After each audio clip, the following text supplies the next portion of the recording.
Alright, welcome to Wet, Wild, and Warpy once again for today's Codex review about Witch Cult.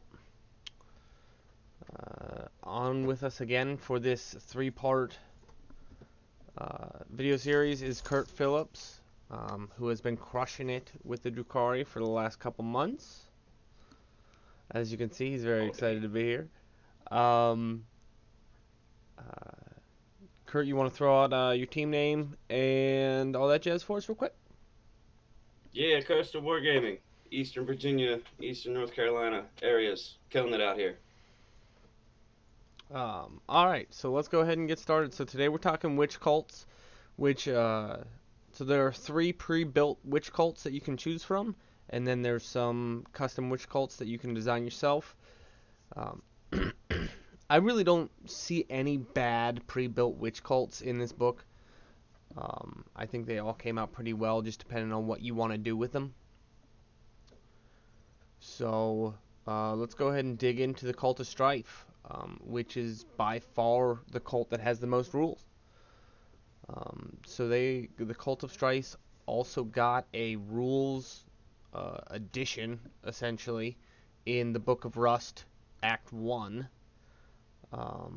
that you should check out. We're not going to be covering it in this video, possibly in a subsequent video later. So the Cult of Strife. So the Cult of... I'm jittering on. Stop doing that. Okay.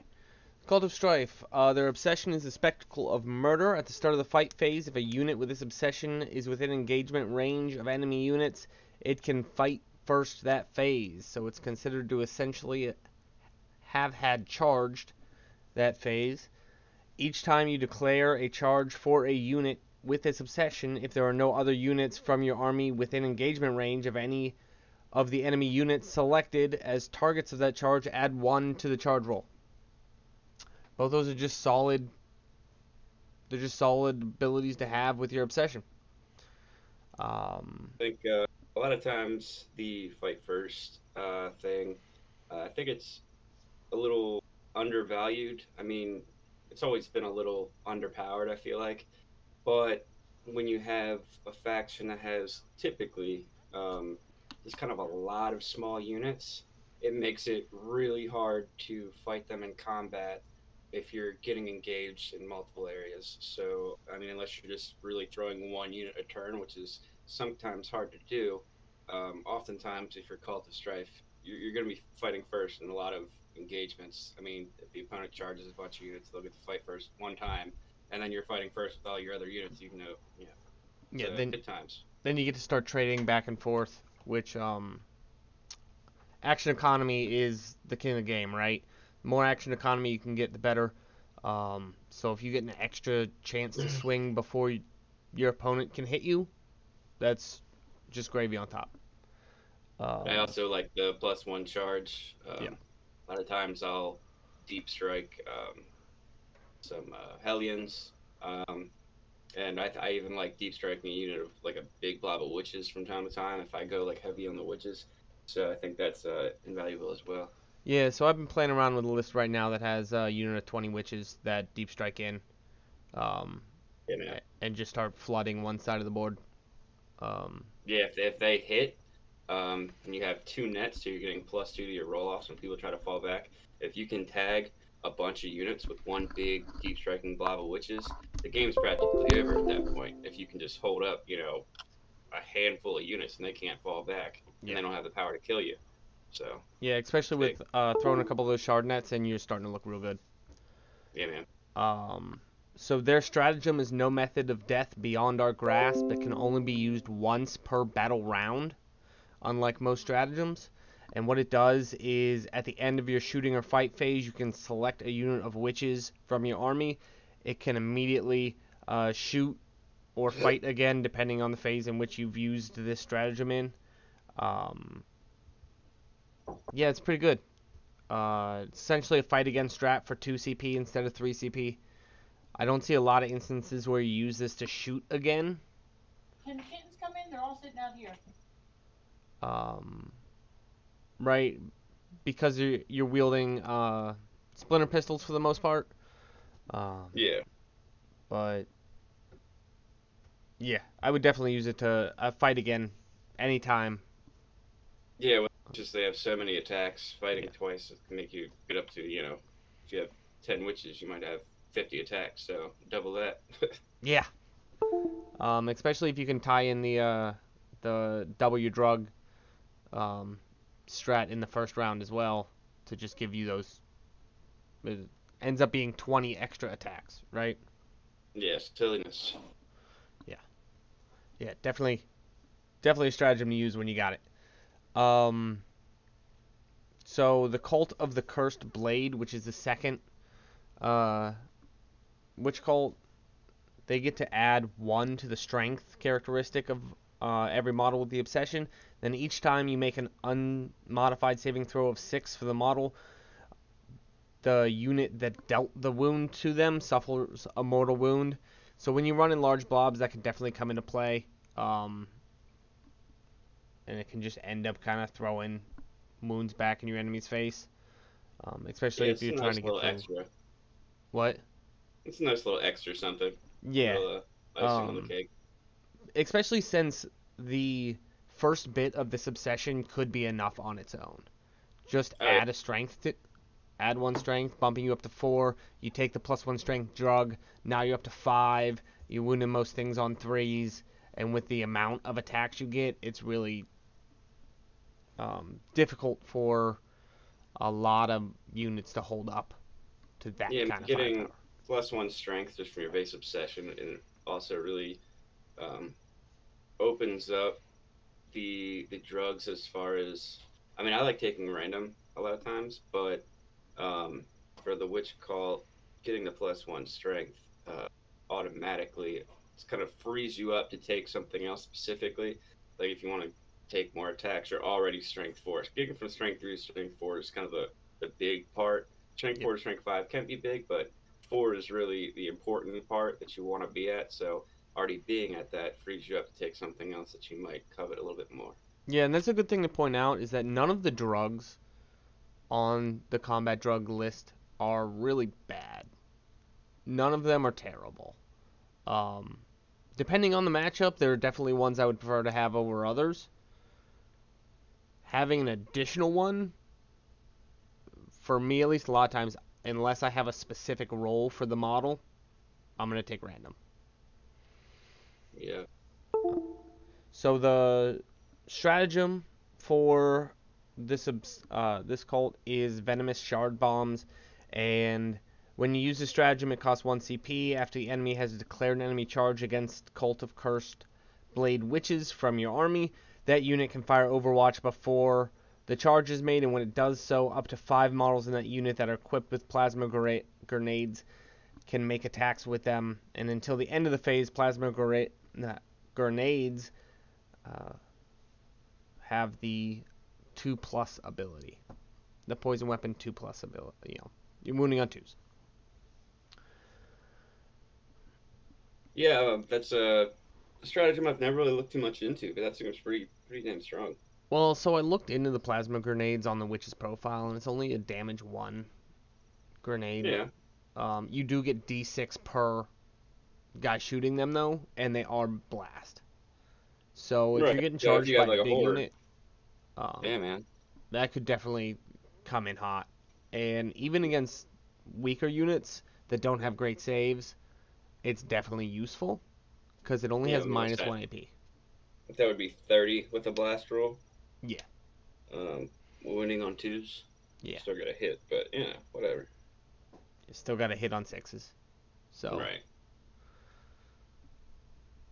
yeah. Um, but it's definitely something that would be fun if it paid off. Yeah, it's kind of niche, but I can see there being a situation popping up where it's like, you know, I don't know. You're just trying to take. You could definitely do. I assume you average probably a few wounds with this strat. Yeah. I mean, depending on the opponent's save. Yeah. Well, especially if you're banking on that blast rule, if that's coming into effect Right. and you get 30 shots, that's average of 5, and then wounding on 2s, that's average like 4 point something. probably. Mm-hmm. So it could definitely pay off. So the next cult is the Cult of the Red Grief. I really like the Cult of the Red Grief. I think that Cult of Strife got a lot of hype early on because of the day one extra that came in Book of Rust.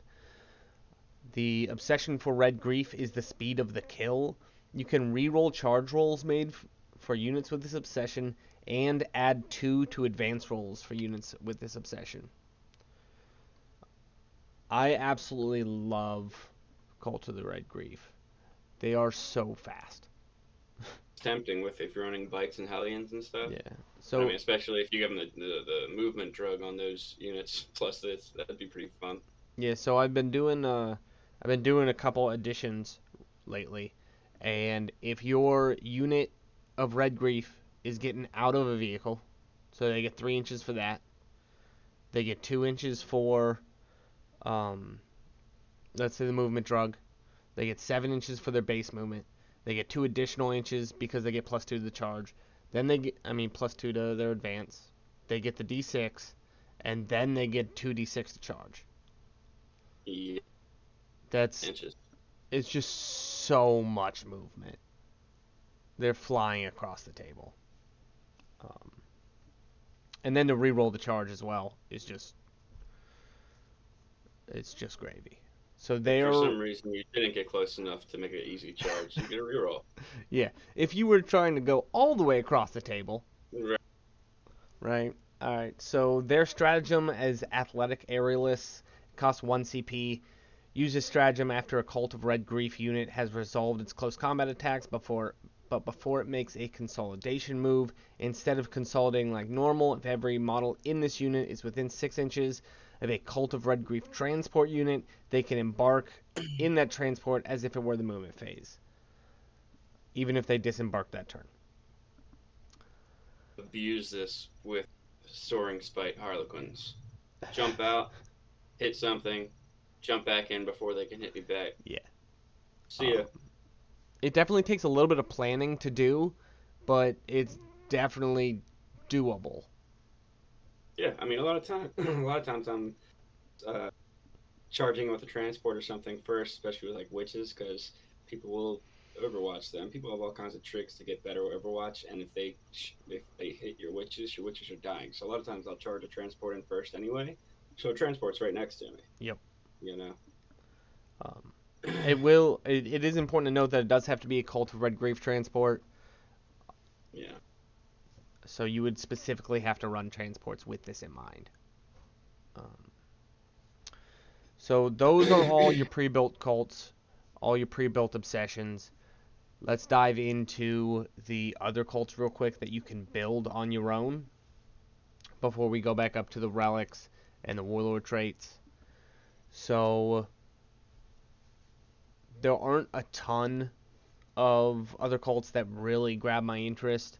Test of Skill is still very good, especially on like planes or raiders or ravagers. Well, not Yeah. ravagers, but any of the shooting profile platforms really. The Agile Hunters is also pretty good, but only in games in which you already know you're going up against that. There are a lot of times that Agile Hunters probably won't come into play. I think if you were running Blood Brides, which I typically don't, Precise Killers is pretty good. Yeah. But yeah, I'm not really a big fan of the custom cults. Like they have some interesting play in them, but to give up the benefits that you get with the other cults, I'm not sure that it's worth it. No, So definitely not. so let's just ignore them from here on out and go back to the ones we care about. So Cult of Strife, you run in your Succubus. Here are your additional options for Relic and Warlord trait. You have Blood Dancer, which is every time this Warlord makes a melee attack, an unmodified hit roll of 6 scores and 2 additional hits. So Love it. with the souped up Succubus, you should be getting, let's say,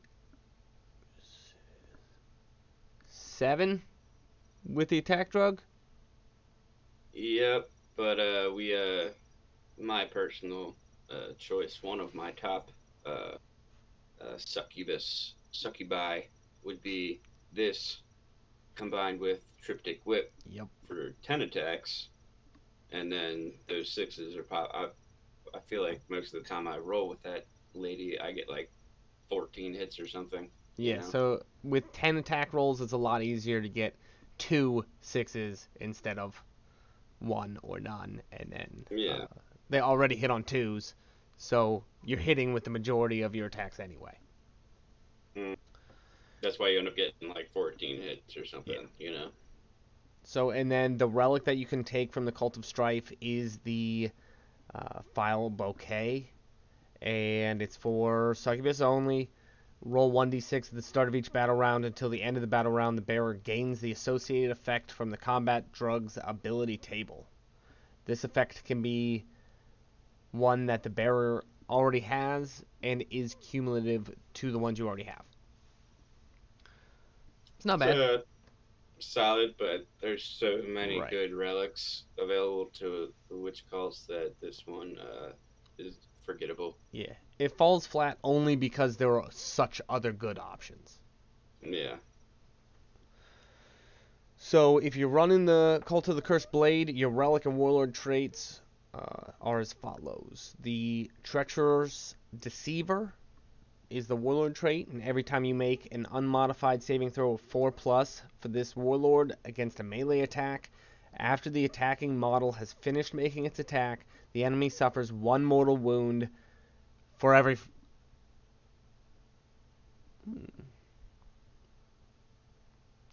Sorry, I automatically assumed that it was for each one. And upon reading it again, I'm starting to think it might be... No, yeah, each time. So you deal mortal wound every time you make a 4-up save. Yeah, that's solid. Yeah. No, that's pretty good. Oh, yeah. And then I think combined with the relic, she's almost just like a kamikaze lady. Yeah. Just send her in. Just, who cares if she lives, right? So the you relic... want her to die almost. Yeah, is Traitor's Embrace, and if the bearer is destroyed by a melee attack, roll 1d6 on a 2-up after attacking model unit has finished making an attack, it suffers d3 plus 3 mortal wounds. So if you throw that into a unit that you're having difficulty removing, and it's going to have a lot of attacks, and you set up your succubus in such a fashion that your opponent will be forced to throw like a lot of attacks into it just based on your placing. They'll have to put a lot of attacks into her.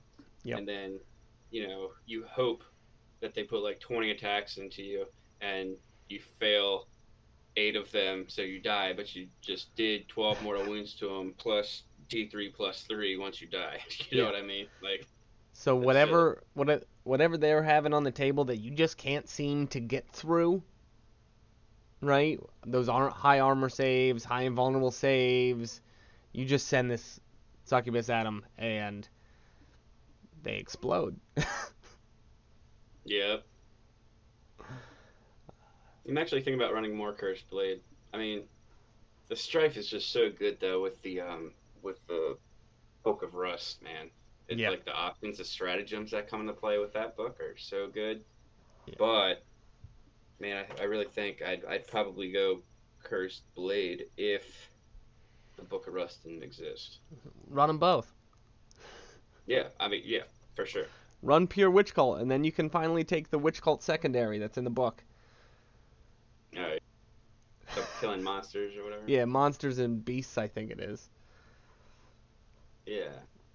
Or the characters. I don't know. We'll look it up later. I don't know. So, the Cult of the Red Grief, I absolutely love their relic because it's fantastic, but we'll come back to that. The Warlord trait, Hyperswift Reflexes. Every time a melee attack is made against a Warlord, unmodified hit roll of 1 through 3 auto fails. Doesn't matter what abilities they have, it fails. It's basically Yeah, it's transhuman, but for hitting. Which is actually better. Because a lot more things hit on 2s than wound on 2s. Right. Am I going to take this Warlord trait over some of the other ones that are in the book? Probably not. Right. But if I'm throwing like a second or third Succubus into my list, Consider it. I'd consider it. Yeah. So, and then the Blood Glaive is their relic, and it replaces the Succubus's Archite Glaive, and it is Strength +2, AP -3, 3 damage. I really like the idea of combining this with the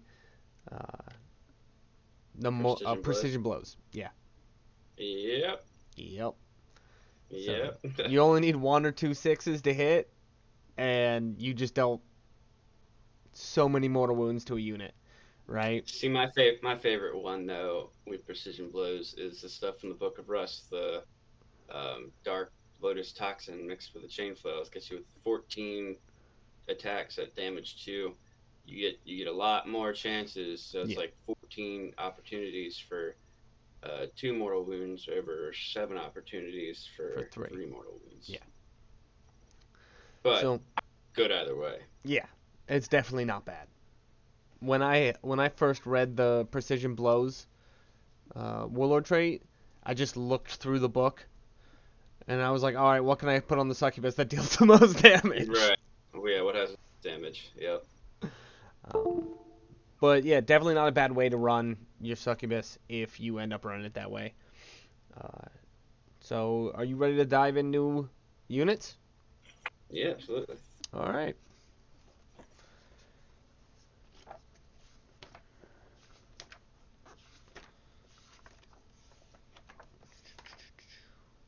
All right.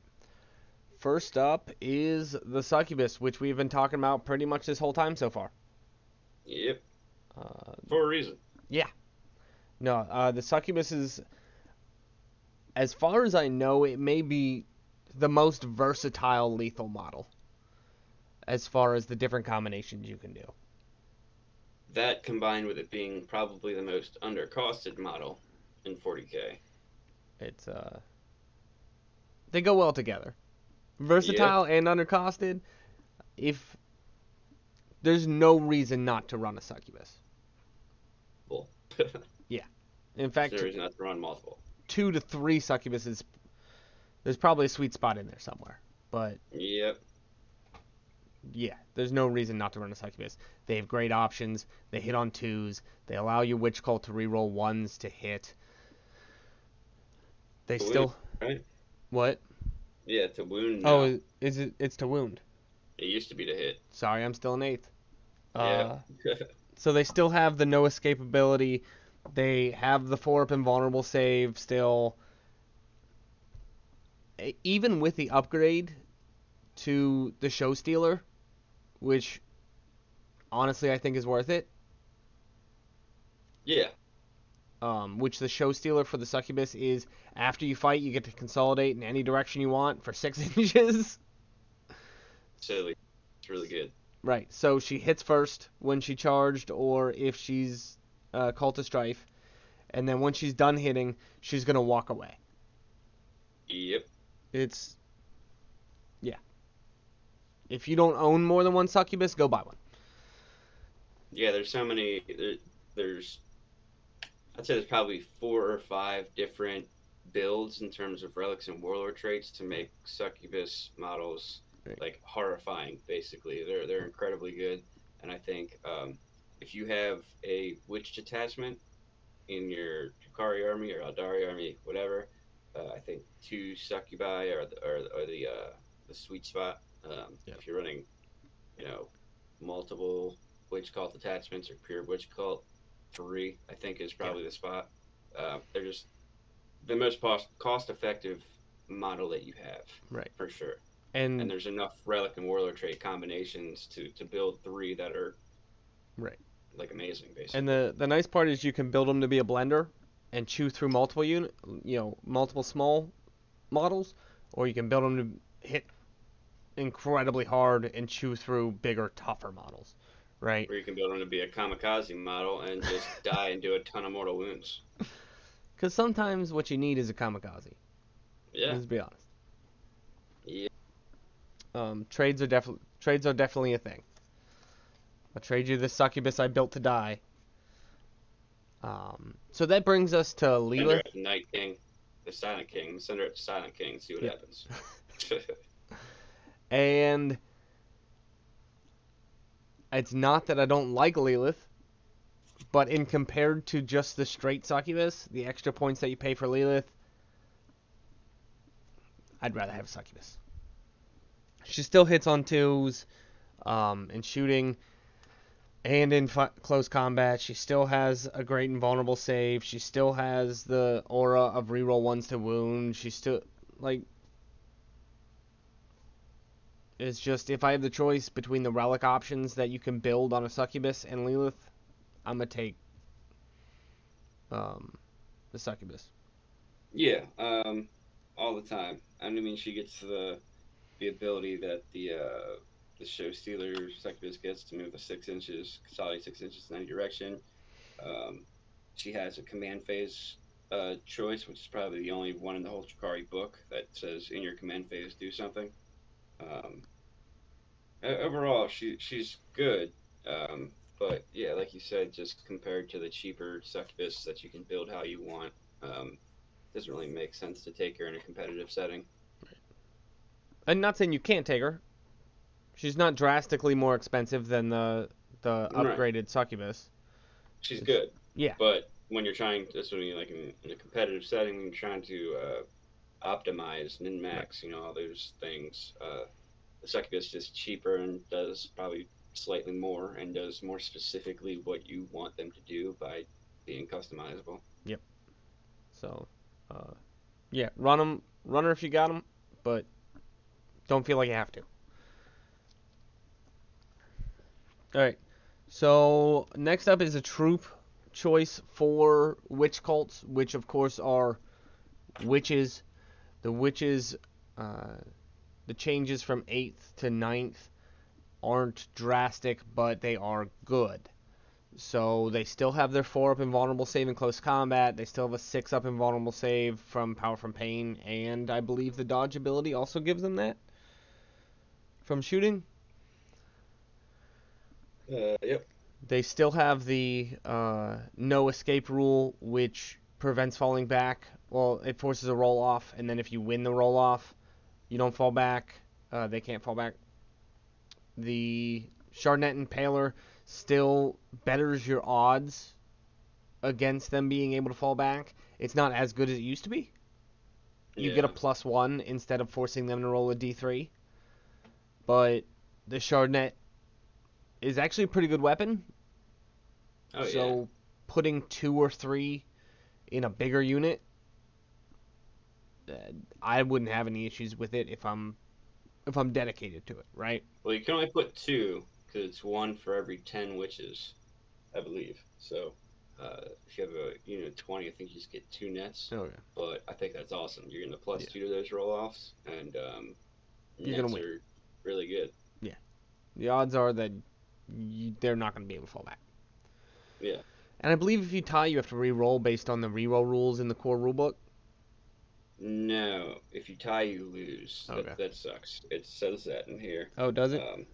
If you win, that you cannot fall back this turn. I don't think that was in 8th edition, but in this book specifically, it says you have to win, Right. which kind of sucks. But the ability is still great, Yeah. especially if you're getting pluses from the Chardonnette. And a lot of times you'll have a bunch of smaller units. So if you have like a witch unit and a succubus who also has this roll, your opponent's gonna have to win like 2 roll-offs to fall back. So I try to I try to double up sometimes if I really want to. If I know I'm not going to kill a unit and want them to stay in combat, I'll try to hit them with 2 units. Yep.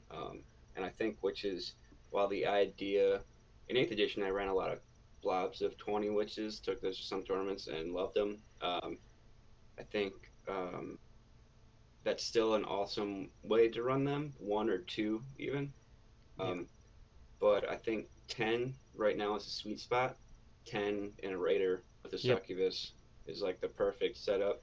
But I also don't mind the it's like a bunch of units of 5 in Venom, because Venom's typically harder to see, easier for you to hide, and you have a lot of small units going around. They're fast. You go grab objectives and stuff. So I think you have 3 different ways to play these. They're very versatile. They have a ton of different weapons you can take.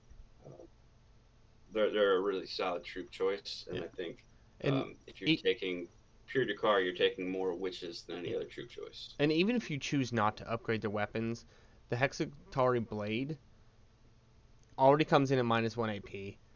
You get an extra attack with it. If you roll a 6, it becomes -2 AP. Like, it's just a solid base weapon. Yeah, the extra AP that they got is massive. Yeah. So they basically, from the last book, they got AP and an extra attack.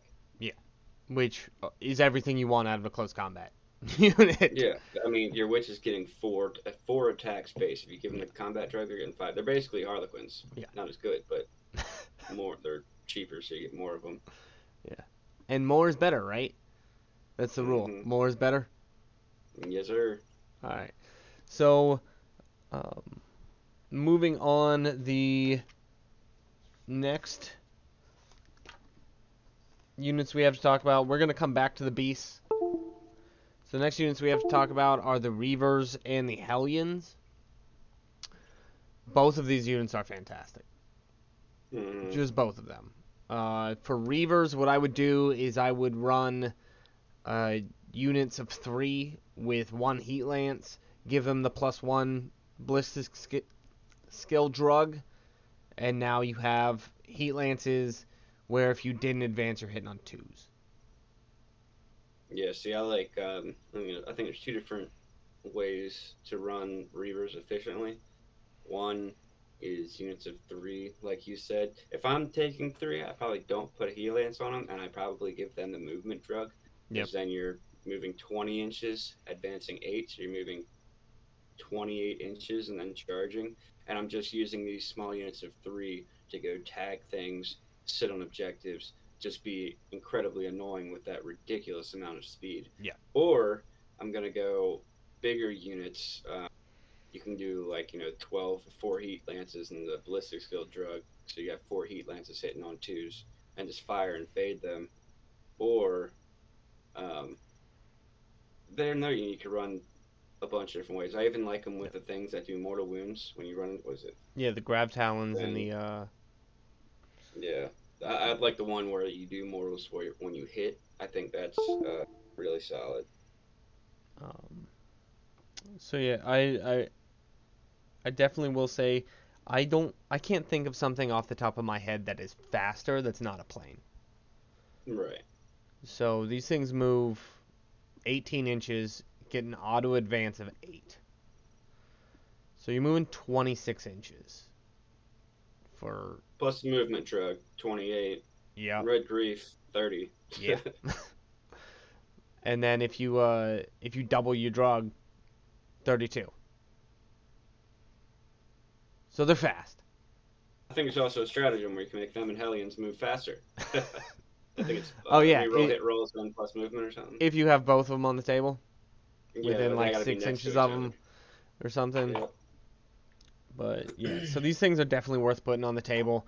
I actually didn't really have any painted up well until I saw the new rules, and I was like, I know I have these things sitting around somewhere.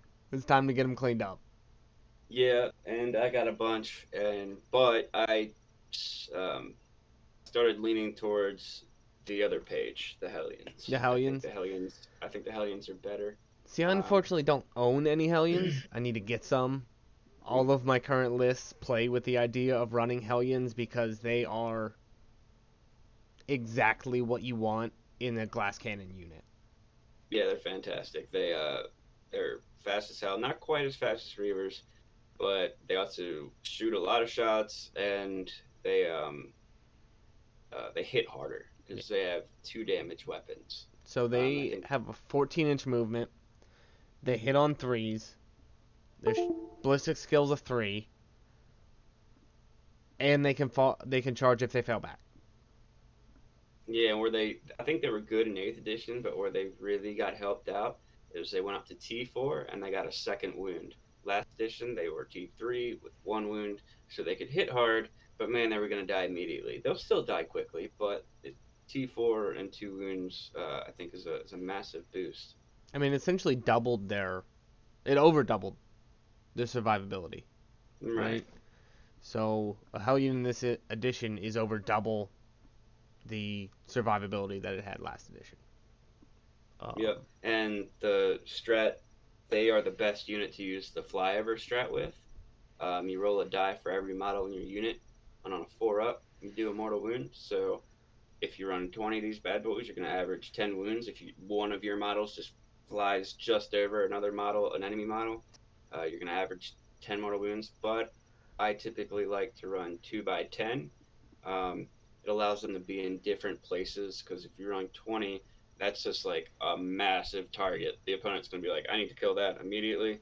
So 2x10, I think, takes a little bit of pressure off of them, easier to hide, easier to threaten different places of the board. A lot of times, as I said earlier, I'll deep strike one unit of Hellions and start with one on the board, because they have a pretty big footprint. So I'll try to start one on the board somewhere. I try to play. I've had more success when I've played them really conservatively. I know it's tempting to like fly them up the board, but playing conservatively, even if you got to start way in the back corner or something and just waste a turn or two just kind of setting up, when they hit, if they're at full strength, it's a real hammer. So they do a lot of damage, and they could be a real issue into the later turns of the game if they're still alive. Especially if you, kind of like you said in the later games, especially if you can remove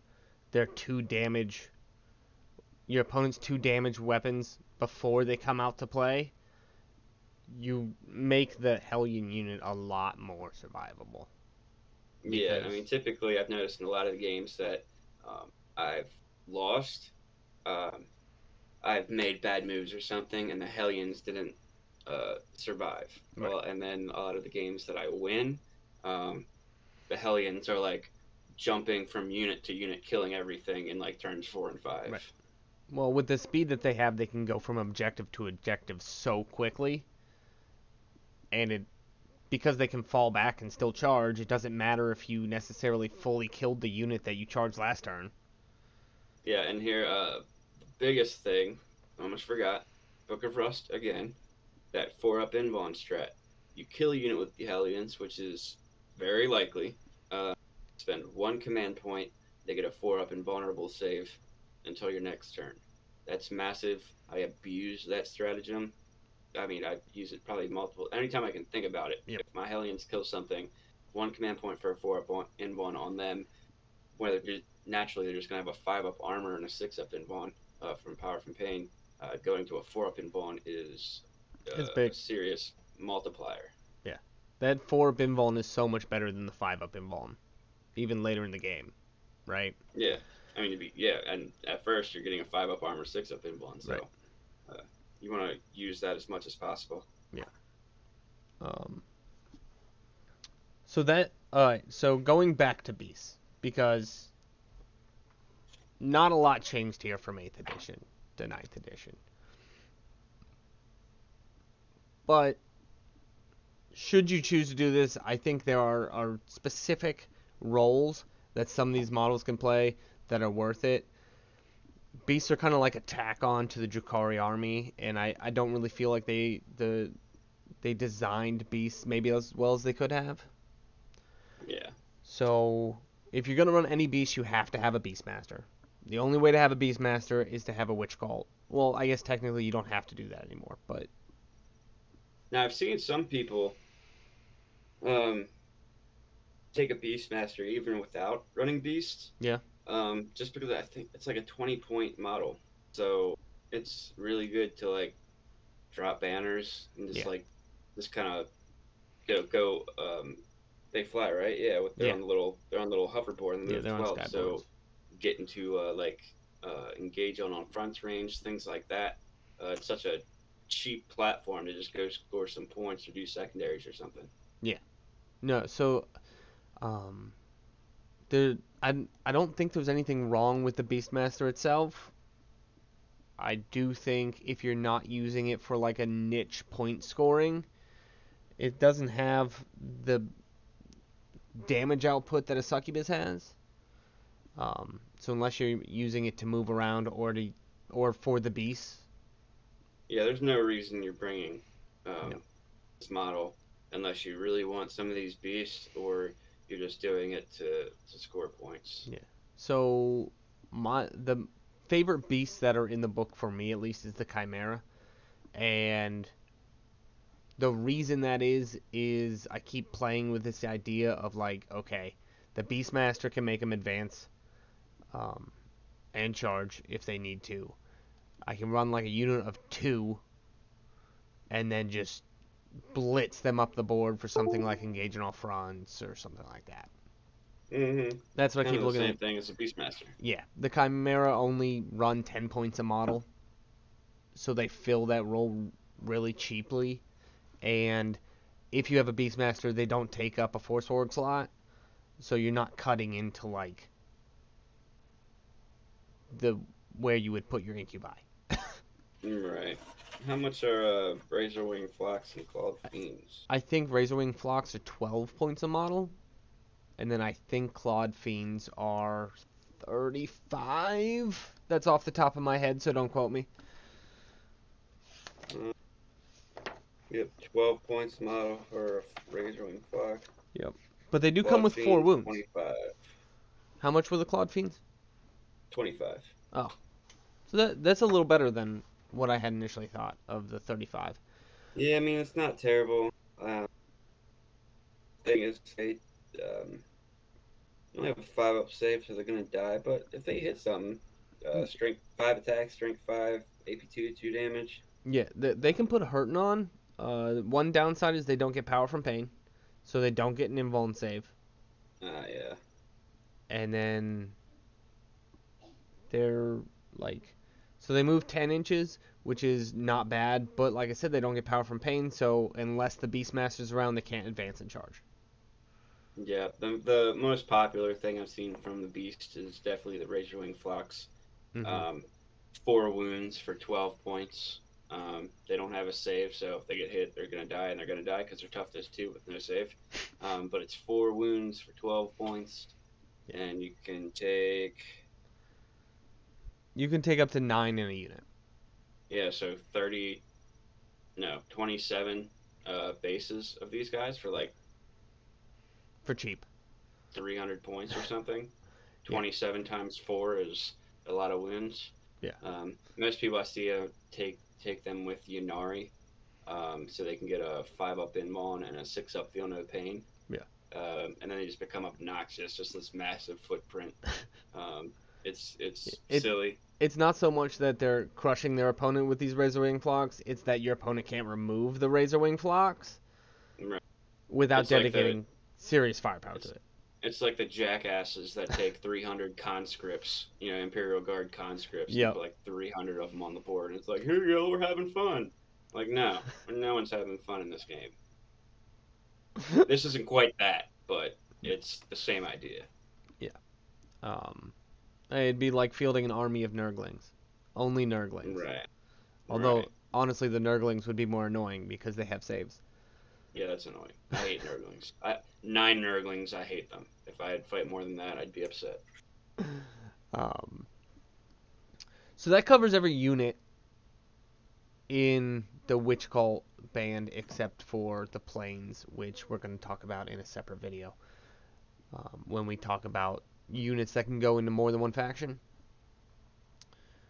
and where we think they belong, what they do best, what they don't do best. Is there anything else you wanted to hit on for Witch Cult? No, I don't think that's it. I think that's it. I don't think there's anything else. Let's talk about it as a whole. I think, personally, I feel that Witch Cults are the best of the 3 Drukhari factions, especially for competitive play, match play. They are the best at scoring points because of their speed and their ability to hit hard in combat, and basically just have a lot of MSU that all trades up, has the ability to trade up. I think they're really strong. I think a really good base is like 3 units of 10 witches and 3 raiders, 2 units of 10 hellions, 3x3 reavers, Yep. and 2 succubi. That attachment right there is like super competitive. Yeah. That's really damn good. And then No. and pair that with whatever you want. So if you look at so I agree with you. If you look at the Drukhari Codex, you kind of feel like your Cabals are supposed to be your shooty units, and it's not that they're bad at shooting. A lot of armies do shooting better. Witches are supposed to be your like close combat fighty. I think they fill that role perfectly. And then your covens are supposed to be like these tough, unkillable blobs, right? And there are tougher units in the game. There are better shooting units in the game. But when it comes to speed and close combat and the amount of versatility that you have out of the Drukhari Codex, the Witch Cult really hit it on the head. Hit the nail on the head. Well said. So, run Witch Cult. They're good. Yep. That's why they're on the cover. Yeah. There should have been more of them on the cover. Only Witch Cult. Mm-hmm. Everywhere. And I think you can be competitive with a pure Witch Cult army. Easily. Oh, for sure. Yeah. There's never, especially after the loss of the OP, obnoxious Dark Technomancer stuff. Yeah. I really think all the best stuff is coming from Witch Cult anyway. Yeah. And the other things, Raiders. Raiders are one of the best units, and you can just take a bunch of Raiders as Witch Cult. So Yep. you could make a pure Witch Cult army, and I don't think you're losing much. I think a pure Witch Cult Drukhari list would be right on par with any other combination you could come up with. Yeah. I really do. Especially since you can run all the other things you would want in a Witch Cult detachment anyway. You can run your Incubi in Witch Cult detachments. You can run Drazar in Witch Cult detachments. You can run Scourges in Witch Cult detachments. You can run your Mandrakes in Witch Cult detachments. There's very little reason to leave the Witch Cult at this point.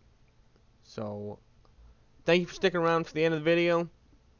My name's Jason. I'm here with Curt Phillips. Curt, you want to do some shout-outs? Anything like that? One more time? Nope, same thing as always. Coastal Wargaming. Oh, I'm also going up to the Maryland GT Summer GT Table and Towers thing this weekend, so hope to see some folks there. I'm taking first place. Taking first. He called it here right now before the tournament. We'll have him on when he comes back in first place. Don't forget to hit the notification button, the like button, subscribe. Let us know how we're doing. If we're doing good, say, hey, you're doing good. If we're doing bad, don't tell us. All right, thank you. Have a good day.